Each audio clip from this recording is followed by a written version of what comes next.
Ayan, no? May pa MR siya. MR, Martin Romualdez. Oh. Saan ba nakapost yan? Pakita natin kung saan nakapost. Ayan. Cash and Rice Distribution Program. Ang galing talaga. Oh. Anong meron dyan? Oh, DSWD. Namimigay ng bigas. Saan kaya galing yung bigas na yan? Galing kaya sa mga kaibigan nila yan?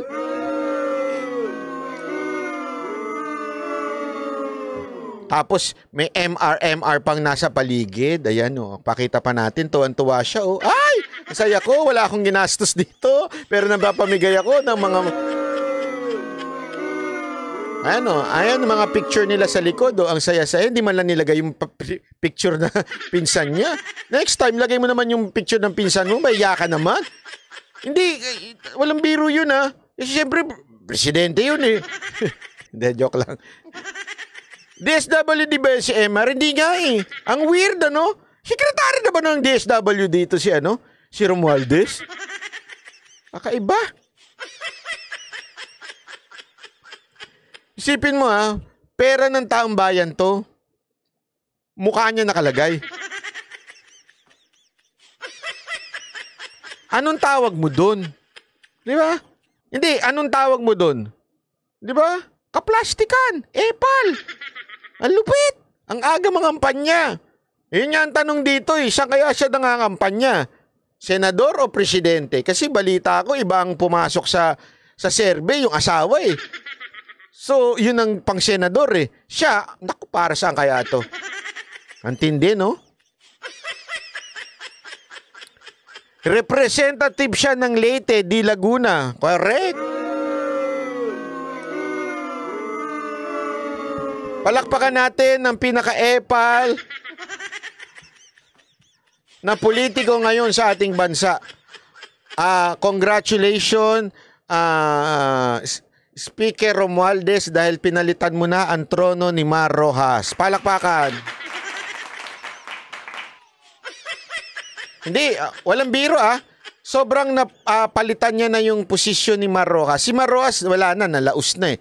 So siya na ngayon ang bagong Mar Rojas, si Romualdez. Sa bagay, di ba? Baka akala ninyo, yan lang yan. May pinagmanahan. Sino? Yung asawa niya. Ito po yung asawa niya. Ayan. Siyempre meron din. Anong kala nyo? Meron din yung asawa niyan. Pakita natin ha. Ano ba yan? Ito yun. Ito yung post ng asawa niya. 4,500 residents from QC. During the biggest and grandest offsite payout by the Office of the House Speaker, Tingog Party List spearheaded blah blah blah blah blah blah blah. Ayan. Okay, ano meron?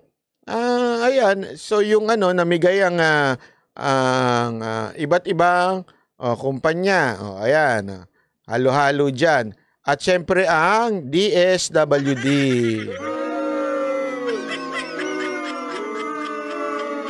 Diba? Ang galing talaga. Ibang level. In partnership, in partnership with the Department of Social Welfare and Development under Secretary Romualdez. Hindi, iba pala. Under its assistance to individuals in crisis. So ito po yun. So namahagi na naman sila ng from DSWD daw. Mana-mana lang Itong dalawang mag-asawa na to, mana-mana talaga sa...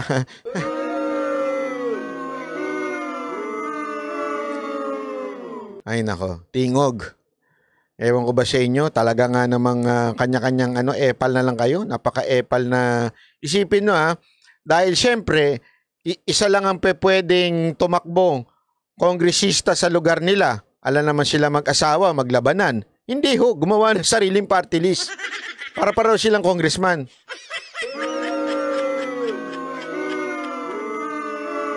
Alam niyo kung ano nakakalungkot dito? Tayo mga Pilipino, tuwan-tuwa naman at namamahagi ang mga congressman ng bigas na galing kanino? Sa pera rin naman natin.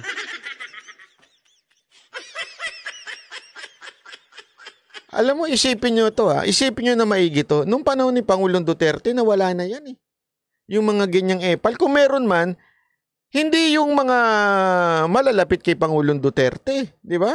Nawala na yung mga ganyan-ganyan. Tapos ngayon, balik na naman. Pambihirang buhay.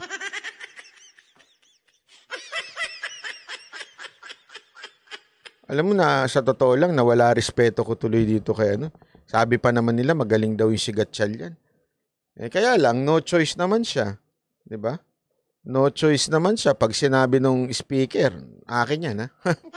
Pag di mo inano yung project na yan sa akin, wala kayong budget. Di, yan ang problema dyan, eh. Di ba? Yan ang problema dyan. Pagka yung structure ng ating gobyerno na kung saan ang didesisyon ng budget ng mga departamento ang Kamara. Isipin nyo na lang. Siyempre kung ano sabihin ng speaker diyan, masusunod, di ba? Kung paano kung sakim yung speaker. Wala ko sinabi sakim si Romualdez, ha. Paano kung greedy yung speaker? Wala akong sinabi si Romualdez yun. Paano kung epal yung speaker? Diba? Ano na mangyayari? Ganyan ang itsura. Galit. Kakatawa nga yung mga Romualdez influencer. Hindi, at sa totoo lang natatawa ako dun sa mga Romualdez influencer, yung mga jukebox ni Romualdez. Yung mga jukebox ni Romualdez, tawan-tawa ako kasi galit na galit sila kay Leni Robredo noon pag inilalagay na yung pangalan ni Leni Robredo. Galit na galit sila eh. Actually, pangalan pa lang makita nila, talagang bubula ng mga bibig ng mga tanso na yan. At tinamata, si Leni Robredo. Di ba? Naalala nyo? Ngayon, hindi lang pangalan, pati pagmumuka ng mag-asawa. Anak ng wewe, ano? Tapos, wala na, bumaluktot na. Bumaluktot na ang mga prinsipyo nitong mga jukebox ni Romualdez.